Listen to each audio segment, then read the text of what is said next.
This MFL Marmac Coach Conversation brought to you by Birdnow Chevrolet, Havlicek Trucking, and Meyer Auto Service. We're with head coach Dan Anderson. Normally we recap a game. You guys ended up having the off week last week as Postville was your scheduled opponent, and they've decided to just play a JV schedule the rest of the year.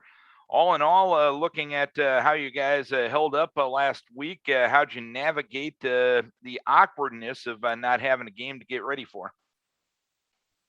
Yeah, that's, it's a difficult, situation to be put in, but, you just roll with the punches. There's nothing, you control what you can control, Darren. I mean, we had no control over, the teams if they're going to forfeit their rest of the varsity season. So, you make the best of it. You get a lot of reps for your young guys.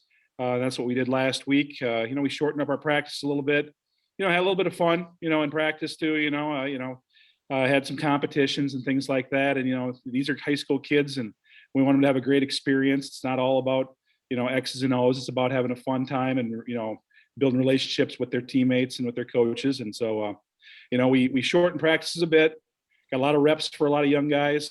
It was a great week for us to get healthy. Overall, we're a pretty healthy team. We lost one guy early in the season to a knee injury, and that's, a season-ending thing. But besides that, we had a few guys that were nicked up, and those guys are all back to 100% now. And so it's nice to have, some of those guys that, like Carter Decker, who hasn't had a snap all year, he's back to 100%. In fact, he says he feels better than he did during baseball season. So, it was a kind of a slow process, but we wanted to take it easy. We wanted to make sure we had him back for the final stretch here, and he feels great. And, it's going to be great to have him back in the secondary and as one of our ball carriers because, he's a heck of an athlete, and to have him in there just puts a whole new twist on our offense and our defense. And you kind of touched on what was going to be my next question. You got 2 weeks left in the regular season, and everyone's got the bumps and the bruises this time of year after playing football for a couple of months and taking some hits from opponents and in practice itself. All in all, was it a bad week? If you were going to have a week off, was it kind of a good time to have a week off heading into the stretch run? Sure. Yeah. I mean, we've got, a big portion of our season, at least the regular season behind us. And then I guess if you're going to get a bye week, if you want to call it, I guess it's good to have it now. And, we've got a couple of really tough opponents coming up.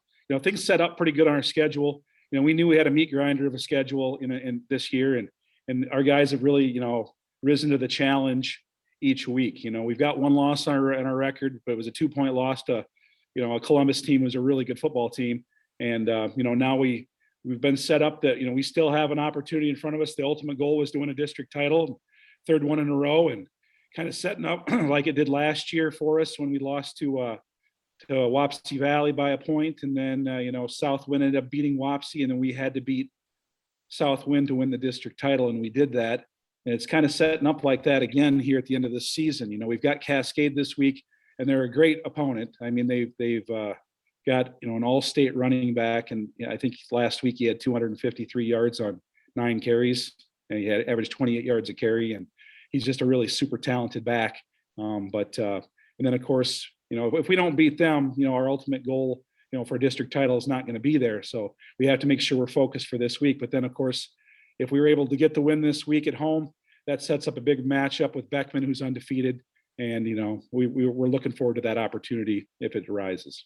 And as for the keeping kids fresh end of things, you mentioned Carter Decker going to get back into the lineup, and we've seen what he can do on a football field. We've seen what he can do really in any sport that he has been out for. Having a kid like that returning absolutely fresh, that has to be huge for you, correct? It is, and we've been excited, and we didn't want to push it back. And he understands the importance that, Carter Decker is only good to us if he's 100%, and he is 100% right now. And the good thing is, at the beginning of the season, I would say that our secondary was probably, our biggest question mark.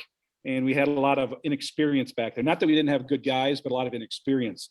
And when Carter was out, we were able to get a lot of different guys' experience back there in the secondary. And I tell you what, they've really shaped up throughout the year. I've been really super proud of our defensive backs. Now I would say it's one of the strengths of our defense. We've got a lot of depth back there. We've got a lot of different guys that can rotate in there. And, from going to a position where early in the year, we didn't even know who our 4 guys were going to be. Now we have 6 to 7 quality guys back there, and Decker will step back in at safety, and he can cover a lot of ground. I mean, he can. He was he got third at state in the 100 and the 200, and he's a hard hitter, just a great overall athlete. And those guys understand the roles might change a little bit, but all those guys still have an important role. And we've shuffled a few guys around, and there will be a few more guys now that'll maybe just be playing one way instead of 2 ways. And I think it's helped develop depth for us. And we're excited. We put a few wrinkles in. We've been waiting to use a few things that we haven't really done this year because, we want to use them when the time is right. And Decker's the right guy to use. Nothing wrong with getting more deep in week number 7. You rarely get that opportunity, I'd imagine. Right. Yeah, that usually doesn't happen that way. But, with Hunter Meyer going out with a knee injury in week 2, besides that, we're as healthy as we could possibly be, going into a week 7 football games. You mentioned Cascade coming to town this weekend. What impresses you about Cascade? They're a good program. Coach Frake down there has been there quite a long time and, done a lot of good things down there with their program, and they're a contender every year. Last year, they were a district champion. They tied with Beckman and West Branch for a district title. They've got back, a 1,600-yard rusher from last year. Then Jack Menster, he's a junior. He's deceptively fast. You watch him on film, and he's got that next gear. They hand him the football, and he's able to find a little crease, and it doesn't even look like he's moving that fast. And he makes good defenders and good tacklers look pretty silly sometimes. He can cut on a dime and leave you some change, and a lot of guys are left in his dust back there. He's definitely a guy that we're going to have to swarm. We're going to have to keep an eye on wherever he's at on the field. They've got a good quarterback and a Rowling kid, and he's a senior, and he's been there a couple of years.